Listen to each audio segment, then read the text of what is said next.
Okay, this is Mitchell Latow, Chairman of the Archives and History Committee of the Mobile Bar Association. We are honored to have as our guest today for interview by the Archives and History Committee of the Mobile Bar Association, Robert Edington, who has been practicing law for more than 50 years. Robert, this interview is being recorded on video and transcribed by a court reporter for review, preservation, and dissemination by the Archives and History Committee of the Mobile Bar Association. Does the Archives and History Committee and the Mobile Bar Association have your permission to add the video and transcript of your interview to its historical records, and to edit, title, and release the video and the transcript in whole or part for viewing or reading by members of the Mobile Bar Association and the public, as may be decided by the Executive Committee of the Mobile Bar Association? Absolutely. Use it any way you like. Improve it if you can. All right. What is your age, Robert? 86. And when were you admitted to the Alabama Bar? 1956. Okay, how many years have you been practicing law? Well, continuously since 1956. All right. Now, before being admitted to the Mobile Bar, you were in the military service, were you not? I was in the U.S. Navy. All right. Well, you want to tell us when, where, what age did you enter the military service? Korean War started when I was at the beach with a bunch of girls, of course, listening to the radio, and somebody said the North Koreans, communists, have invaded Korea. I said, uh-oh, I know where I'm going. My draft notice was on the table. So I immediately went back, tore it up, went down and joined the Navy. I'd marched at UMS for many years, and I didn't want to march anymore in the infantry. So I enlisted in the Navy. Where were you initially stationed? Well, initially at Narragansett Bay and up in New England, but then I was assigned to the Pacific and spent my entire active duty in Western Pacific, mainly bombing North Korea. All right. Well, tell us about some of the events that occurred during your participation in the Korean War. Well, of course, we invaded Korea, and I got there shortly after that. But I was stationed on an aircraft carrier on the Navy. They called it a fighter squadron, really a dive bomber squadron.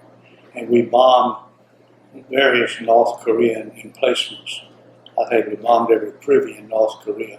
You can't run a war with airplanes. You got to have them, but somebody has to walk in there. You just can't win it just with airplanes. But we bombed the heck out of it. It didn't do any good. All right. What kind of equipment were you working with? Tell us. Well, we had call them Navy fighters, but they were really dive bombers. Carried up to 10,000 pounds of bombs of all sorts, and plus machine guns. Where would you come off of a carrier, or would you come off of land? I was stationed on board an aircraft carrier. And we, for the first year, I was on a carrier. And we struck, I was not a pilot, I was a backseat guy. I was the Office of Naval Intelligence. And I did mainly target selection, ammunition selection, weapons selection, and directing pilots in and out. Where to go, where to drop the bombs, provided aerial photographs of the targets, maps in and out. How many missions would you say you engaged in during the time you were in the Navy? They flew every day for 9 months. Of course, I didn't fly every day. I mean, I was an intelligence officer and did the workups on the targets. But I'd fly some just so I could see what was actually being accomplished. Did you have any, while you were flying, did you have any encounters with enemy jets or anti-aircraft fire or things like that? I was allowed to fly only when it was allegedly safe. Some of our pilots tangled with MiGs. Of course, we were propeller planes, and that's real difficult. MiG is jet. So it was interesting to instruct pilots on what to do about it. What they did was tell them to dive and then pull back on the dive brakes, slow down as much as possible, and that jet would go right by and miss them. That was the way they were trained to escape. All right. And you were discharged after that service, is that correct? Right. About when were you discharged? Well, let's see, went in 51, got out in the spring of 55. You were discharged in the spring of 55? A full 4 years, yeah. Okay. And besides the serving in Korea, what other locations did you serve at? Well, I stayed in the reserve because I liked the Navy, and I was in law school needing money, so it was great having paid, weekend pay. I'd go once a month. Okay, but your active duty lasted 9 months? For 4 years. 4 years, that's what I thought you said. Right, and then, Then you went into the reserves? Yeah. Okay. When I was in law school, I went to the reserve. The money was very nice, and I also enjoyed it. We had interesting cruises. We'd take cruises in the summer. Okay, when were you discharged from active duty? Well, then 51 to 55, January 55. Okay. All right, tell us about the colleges and law schools that you attended. Well, I went first to Rhodes College, which was then known as Southwestern in Memphis. This is what year? This is 50 to 54, somewhere in there. And 46 to 50. 46 to 50. I finished high school at UMS in 1946. And then after that, I went to Alabama Law School and survived a year there, and then the Korean War caught me. So I shoved off for 4 years and came back. You were in Alabama Law School for a year before you were called into the service. Then I came back and finished. When did you receive your law degree? 56. In 56, okay. Once you received your law degree, what was your next career step? I had worked very much with Mr. Will Caffey, who was an elderly lawyer and an uncle-in-law of mine. So I went in with the firm was then Caffey and Galilee. It became Caffey, Galilee, and Edington. And then on Caffey, Denniston, Galilee, and so forth. I went right in with them. Fortunately, I had that opportunity, which was very fortunate for me. So they sent me straight to district court to try all those exciting district court cases, mainly collections. All right, and let's run through, if we can, let's run through the firms that you were with and your movement through the practice of law. Well, it really never really changed. I started out, it was Mr. Will Caffey, and then he died, and Will G. Caffey was the senior partner. Later became circuit judge and state senator. So it was Caffey, Galilee, Denniston, and Edington. And then Caffey went on the bench, so his name came off the firms, Galilee, Denniston, and Edington. And then Denniston retired, and Galilee died, and it was just me. Well, Horace Moon was in with us for a while, and he retired and died. So I'm the only one left. Okay, the type of practice you were doing, tell us again. It was general civil practice. We did primarily cases in civil court, everything from automobile accident cases to collections. I tried to avoid divorces. I tried a few. It never was much fun. Never wanted divorce practice. Now, your dad was a circuit judge. Was he still on the bench when you started practicing law? Oh yeah. I had to be real careful when I went into his court because he was really stiff on me. Yeah, he finished law school in 1906, Alabama Law School, and practiced to his death in 59. How many years was he a circuit judge? He was a judge over 30 years. And of course, your dad was a lawyer. You had any other family members who were lawyers? No. I was the only one. The others had other occupations. All right, now you also were elected to serve in the legislature, were you not? Well, I was real interested in being in the legislature because I liked state government. So as soon as I had an opportunity, I ran and was elected to the House, served in the House 8 years. So what, beginning when? 1962. You were elected in 62? Right, and served in 74 in the House and then in the Senate. I had 12 years. The 12 years of the George Wallace administration. All right, are there any special occurrences during that span of time that you would like to share with us? Well, as my older brother said, he couldn't understand why anybody in his right mind would want to be in the state legislature. But he said, you certainly picked the most interesting time since the Civil War. And it really was. It was at the apex of the civil rights action. Marches from Selma, Montgomery, all sorts of litigation, various bills put into the House and Senate by the administration, which was very difficult to deal with, because you got cussed out one way or the other, no matter which way you voted. Patience. I mean, the public was very excitable at that time about the whole issue of integration, and it was a hot issue, very hot. But we all survived it.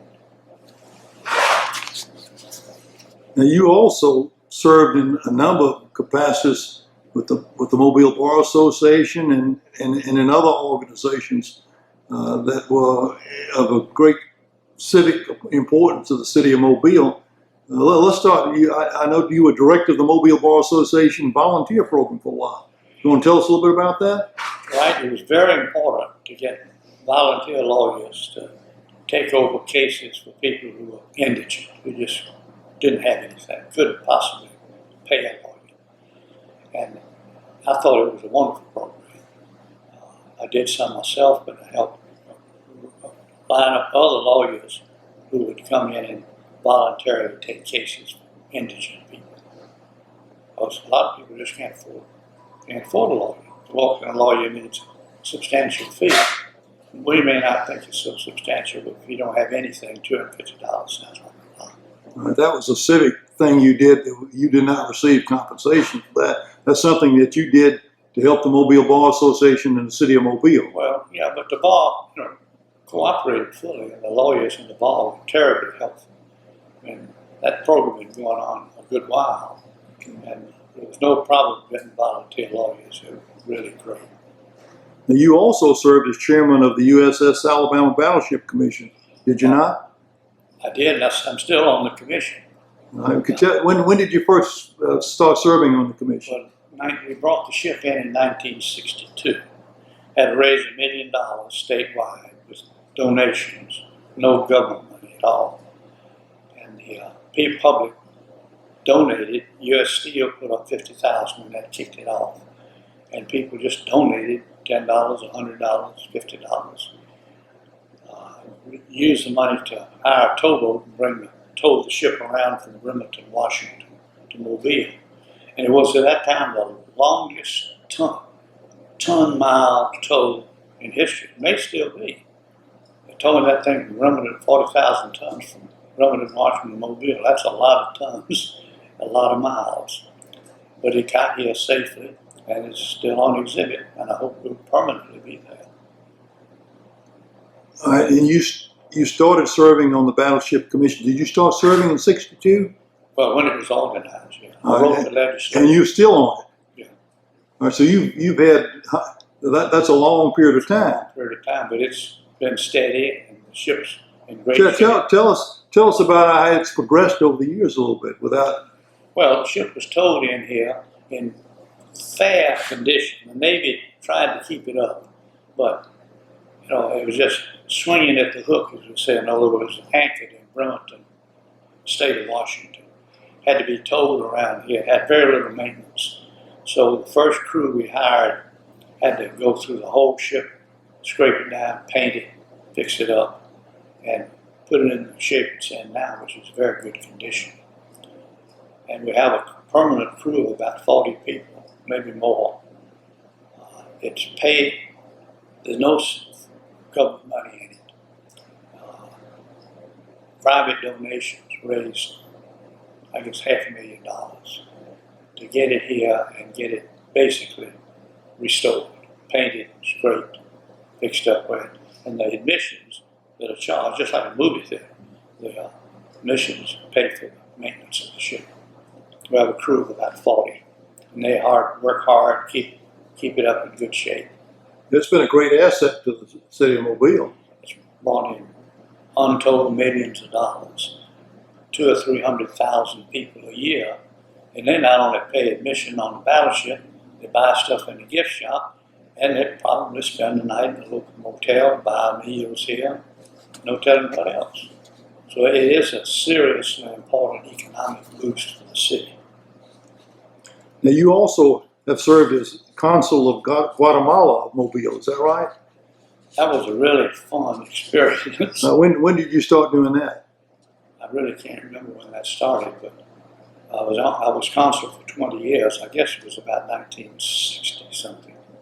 That's your first start to serving? Yeah. Tell us, what did you do as consul of Guatemala? Well, I received no instructions. I received a notice to come to Guatemala and I would be appointed. So I went down and I was issued a consular certificate, and it was Chamber of Commerce was informed, and I was then registered with the State Department as the honorary consul for Guatemala at Mobile, which of course is no paid job. But my job was to take care of any Guatemalans who came to Mobile and needed help, and quite a few did. Had business problems. One died, and we had to pack him up and ship him back to Guatemala. That was an interesting experience. Did you have occasion to visit Guatemala during that span of time? A number of times. I would try to go every year. And I would meet with the Minister of Foreign Affairs. We'd have a short discussion. And then Guatemala is a beautiful country, very mountainous, looks like Japan and the interior. The people were very gracious, lovely country. I thoroughly enjoyed that. You're married. Oh yeah, very much so. Tell us a little bit. You don't have to tell us a lot, but tell us a little bit about your wife, your children. Give us a little background. I had a guy named Pat Gentry who was from here. His family settled here. They were Delshamps. They settled in the 1840s. And as a kid, her great grandfather had 7 children and 9 weddings, and vast number of grandchildren. So she has cousins, all the Delshamps and Gentrys and so forth, all cousins of hers. But I met her at a party in Mobile, and we met, hit it off, and the rest is history. Okay. And how are children? Oh yeah, I have a daughter. I was, in fact, stayed over at her place last night. She's a businesswoman here in Mobile, and I have a son named Sherrod Edington, who's a Presbyterian pastor in Nashville, Tennessee, and he has a wife and daughter. So I have 1 granddaughter.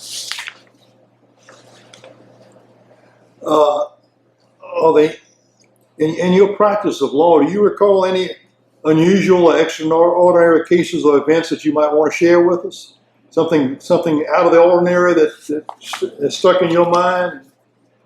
Well, not really. I haven't had what you might call a dramatic law practice. Primarily civil cases, all sorts of usual documents, wills and trusts, probate work, a lot of that. Some civil litigation, some jury trials.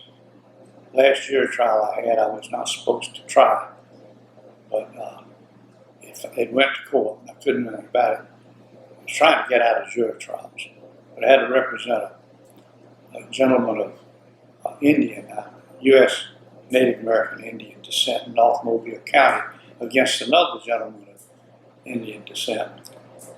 They didn't get along. They were fighting.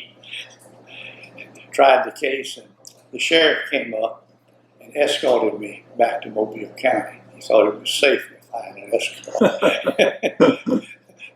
Those guys were fighting. They were really mad at each other. But that was an interesting real property dispute. I won it, but the other Indian was not happy. The sheriff, who was also an Indian, thought I needed an escort out of town, so I was glad to get back to Mobile County. How about hobbies? Any hobbies you want to tell us about? And what? Hobbies. Mainly sailing, anything to do with water. Water skiing, swimming, sailing. Spent all last weekend fishing off Destin. I have a small boat, which is good for the Gulf. And we went out and loaded up on Spanish mackerel. Got a lot of fresh Spanish mackerel. That sounds good. Good eating. The best fish there is to eat. Very smooth and doesn't have a real fishy taste.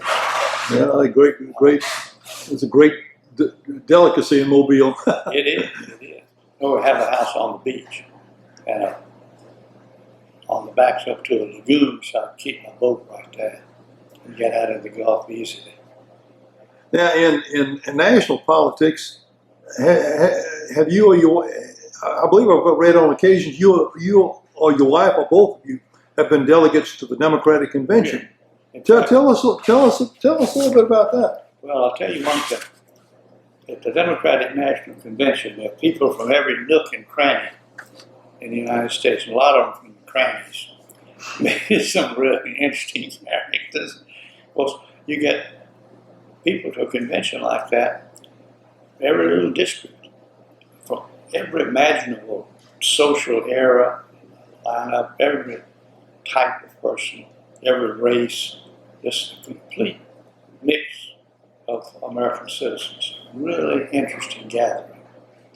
And they, of course, nominate the Democratic candidate for president, from the same way, of course. And then the parties later put those up and people vote on them. But the National Democratic, I'm sure Republicans the same way, National Convention is really interesting because of the wide points of view you get. I mean, a Democrat from California or Nebraska is very much different from a Democrat from South Alabama. I mean, it's a huge country, and the points of view vary dramatically. Can you tell us, do you recall which Democratic conventions you went to over the years? What years did you go? Well, between my wife and myself, I don't think we missed one in 30 or 40 years. Are you going this year? Oh, yeah. I'm a delegate. As a matter of fact, I'm a delegate. The only way I can get a room, this is in Philadelphia, was to be a delegate.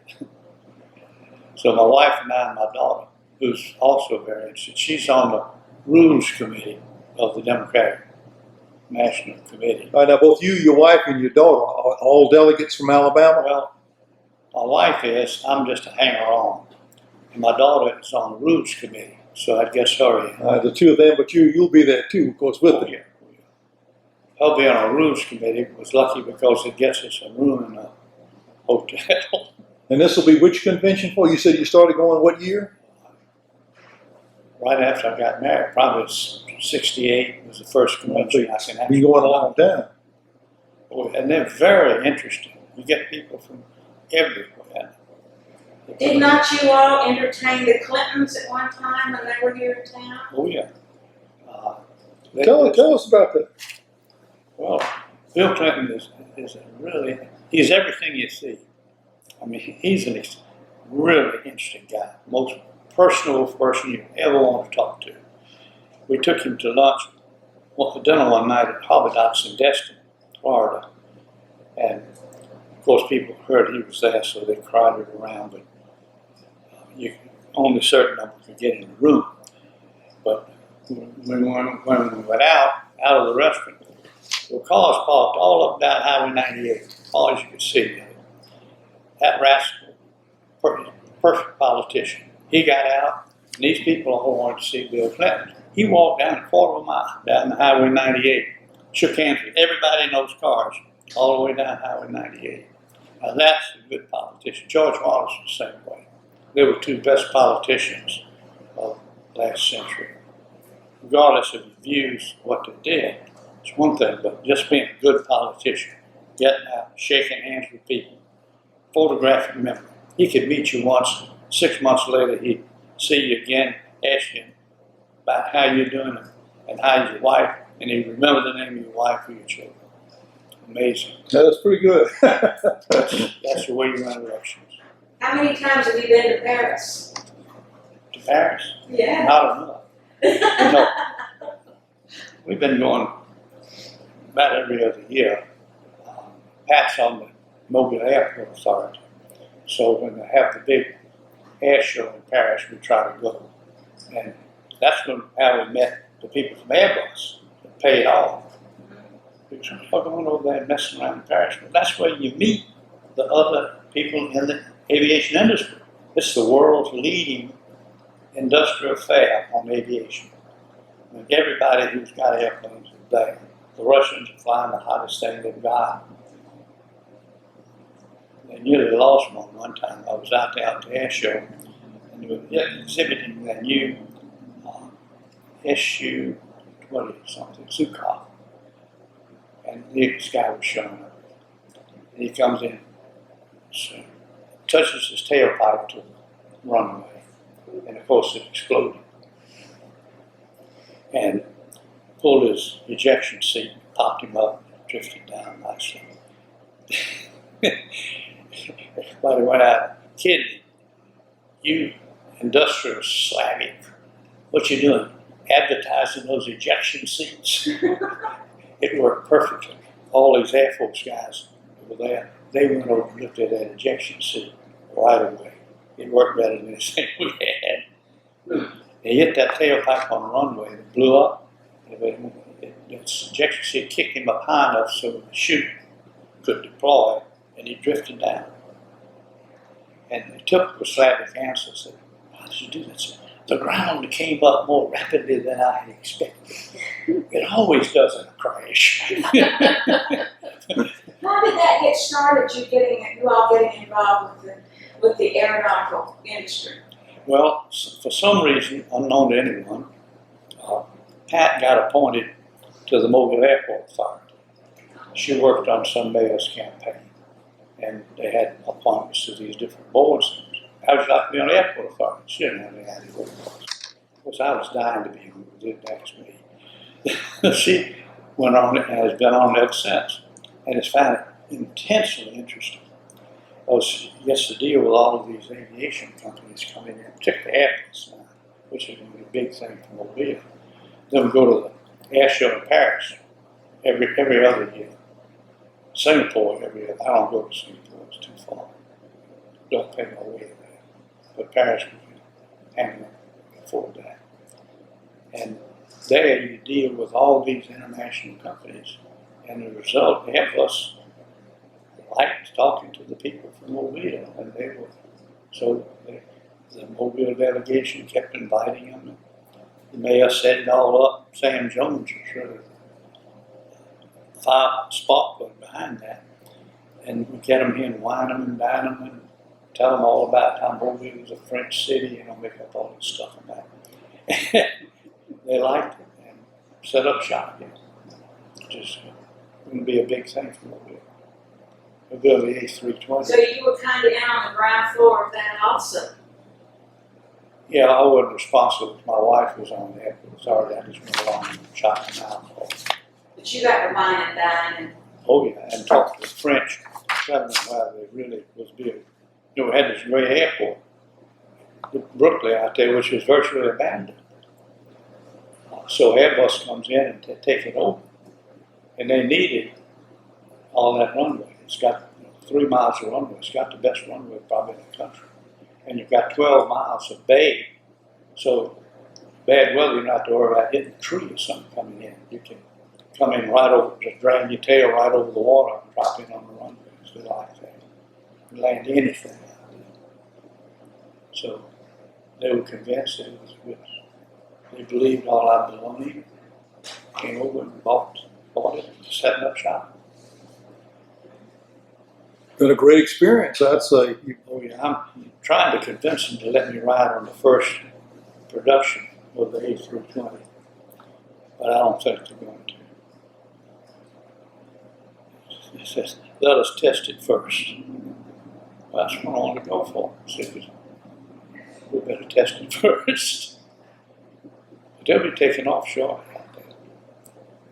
And you know, imagine building an airplane like that in Mobile. It's the world's leading commercial airline, A320. That's quite Fabulous. quite an event and an occurrence. Oh yeah. Of course, that's when it crashed the other day too. In Egypt, they'll all crash. And ships, they'll all sink. I watched Andrew Doria sink. And that was a big ship. Guarantee you they'll all sink and they'll all crash. What are you doing to stay busy during your retirement, so-called retirement? I have not noticed any reduction in activity. There's always something. Law association, my wife brings up something for me to do. Amazing. But there are a lot of things going on. Mobile is an interesting place. A lot of stuff. I belong to societies and clubs and they do things. Now, you were also named Obedient of the Year. I remember I was there for that ceremony. Yeah, I have no idea why, but I was. Got a nice big thing hanging around your neck, which got hanged up now. So it was very nice and I really appreciate it. And Veteran of the Year. I don't know why, it's just a sale. Those are great accomplishments. Just a full sale. What are some of the organizations that you've been most involved with, other than the ones that we've mentioned? Well, of course, the Mardi Gras Society, but that's just because I like to write and read. Are you still writing? I think they stopped me a couple of years ago. Afraid I'd fall off the floor or something like that. But I wouldn't. I never fall off the floor.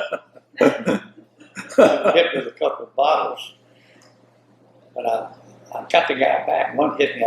You know, they have these big plastic face masks you wear, you know, so nobody will recognize you looking like, acting like a nut.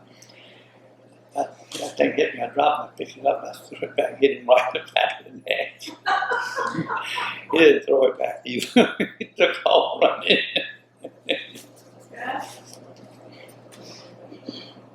Do any of our committee members have anything they'd like to ask of Robert? Well, this is Danielle Mashburn-Myrick.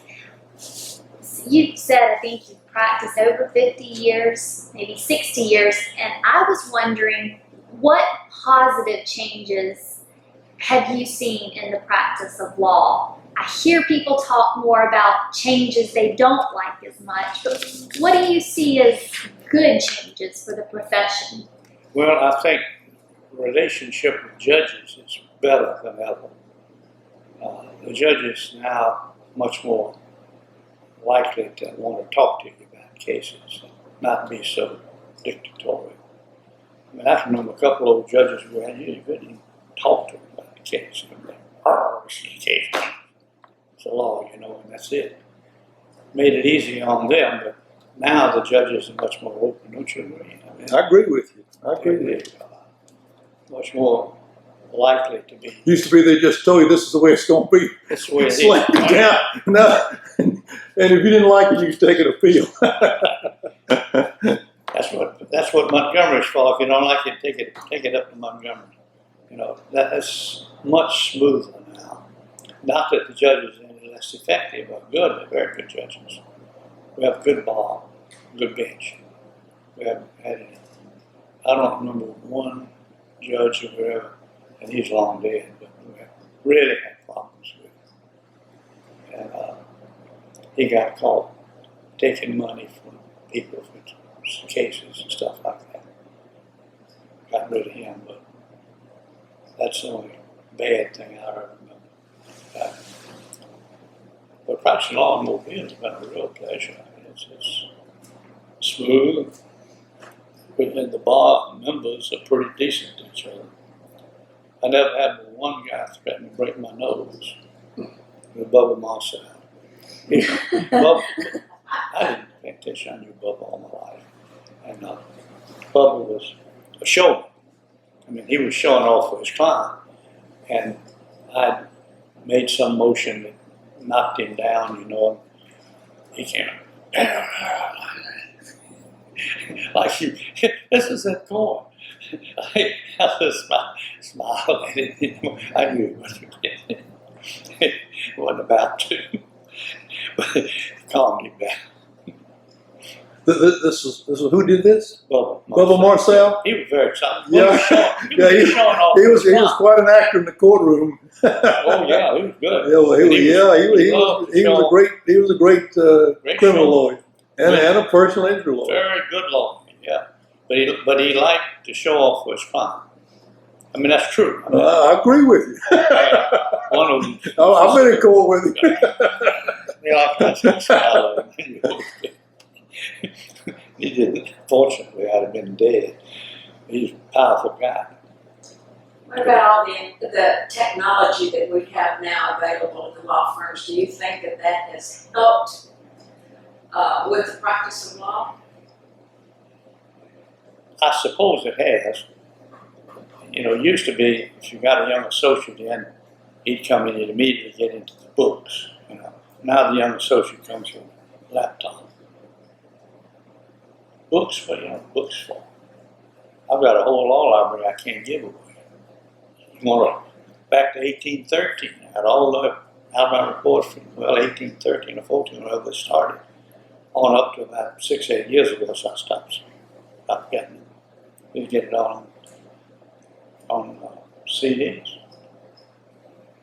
Well, I'd say the biggest improvement in technology is that when you and I started, they had onion skins and carbon paper if you wanted to make a copy.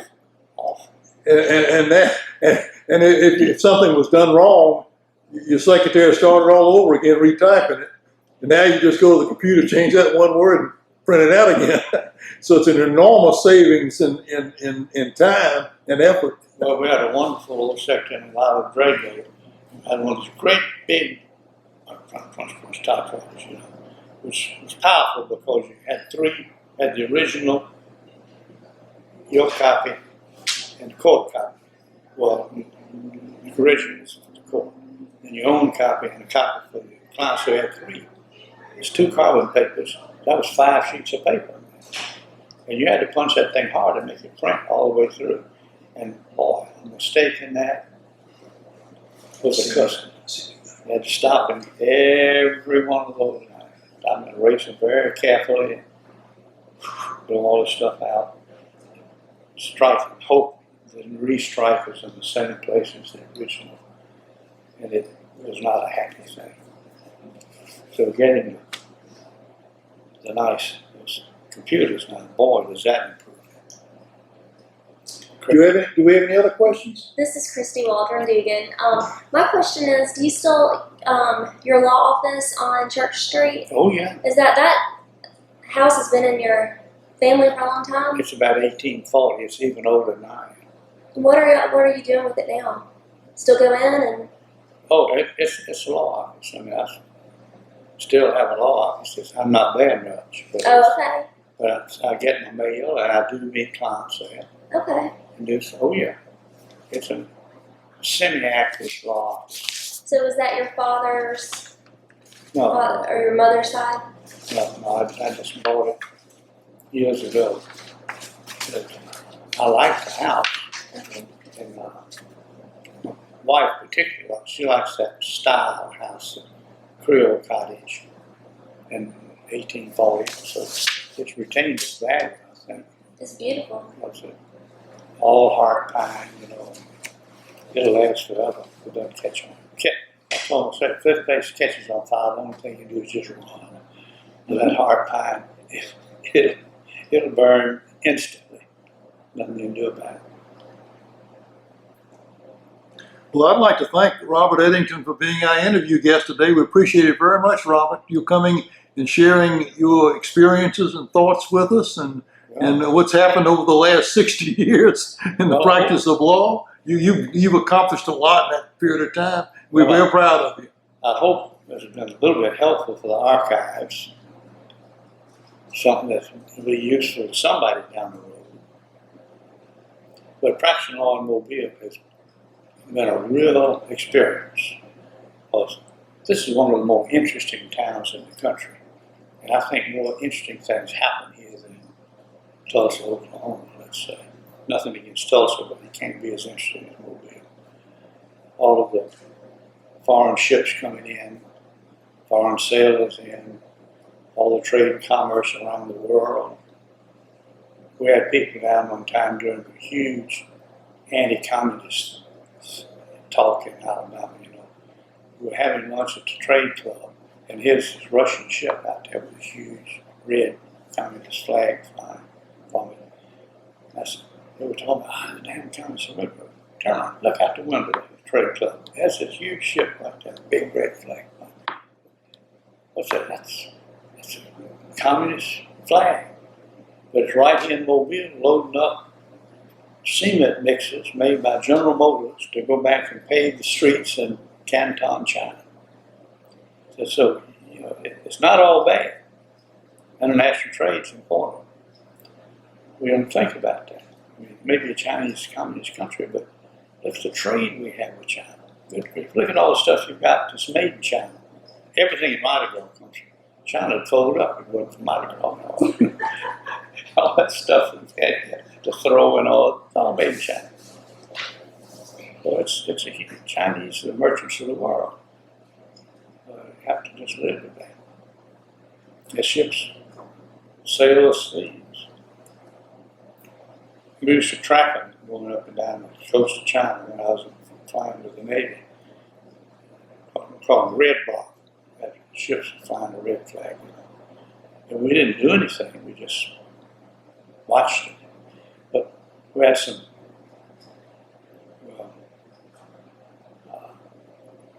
college fraternity type pilots. I mean, you know, guys 21, 22, immoral. They would come off those Chinese communist ships, merchant ships, with a wing below the mast. His ship one like that. And they'd come in right over the deck and just lift the wing, which was very dangerous. And these Chinese crewmen were down trying to dig a hole in that steel deck, flat on their faces. Of course, it's pilots. The funniest thing they could do, make those Chinamen dig in the deck. I mean, you turn 21, 22-year-old guys loose with multi-million-dollar airplanes, they're going to have fun. And they did. It's getting rid of that me, but I was sitting in the back seat with them. And just forgetting over. Suppose you miss. Why would I go miss? Never did. You had a great war experience, and of course your life was at risk on occasions. But we appreciate very much your sharing those thoughts of and the fun times you had that came along with it. So always, although you were at risk many times. Always make it a fun time. We had one guy in my Quonset hut in Korea. We joined the Navy to avoid living in Quonset hut ashore. We got stuck for 9 months in mission into Korea, directing air flights over China. At the very same time that Gary Withers, somebody was shot down over there, and all this huge publicity. Americans are flying over, and Chinese were jumping up and down, screaming about it. And of course, we're denying we do not overfly the sovereign territory of another nation. I was clearing the flight every night from Okinawa to Beijing doing electronics countermeasures. The Chinese knew we were there, they were shooting at them, but their rockets only were good for 30,000 feet, and we flew 33,000. And to hear the State Department get up and make that sort of a statement irritated me no end, because I knew, and the Chinese knew, it was a lie, because they were flying over every night. Luckily, they didn't get shot out. But one of them did, and that's when we got caught. Thank you, Robert. Thank you very much. I'd like to thank Donna Henderson, court reporter, for her contribution in agreeing to transcribe this interview for the benefit of the Archives and History Committee of the Mobile Bar Association. I'd like to thank Barbara Rhodes, Executive Director of the Mobile Bar Association, for her assistance and help in getting this interview set up. I would like to thank our members, Danielle Mashman-Myrick and Christy Duggan, for attending and participating in this interview today. Thank you very much. I appreciate everybody's efforts. And thank you again, Robert. It was a great interview. We enjoyed it very much. I love it.